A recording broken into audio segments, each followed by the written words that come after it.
Bismillahirrahmanirrahim.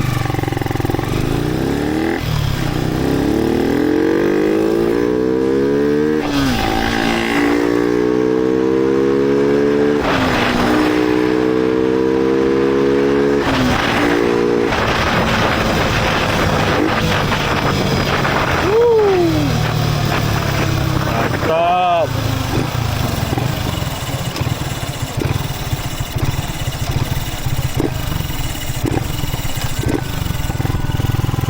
Mantap guys.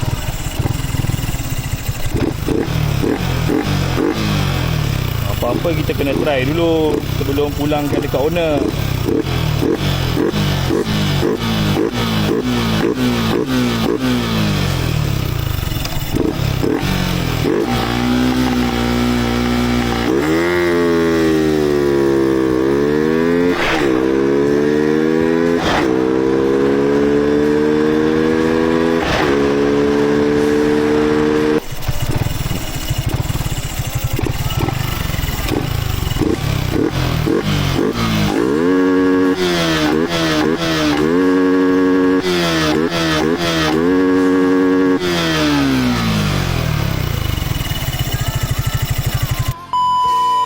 Okay guys, alhamdulillah saya dah try tadi. Segala-galanya alhamdulillah dipermudahkan dan luncur guys.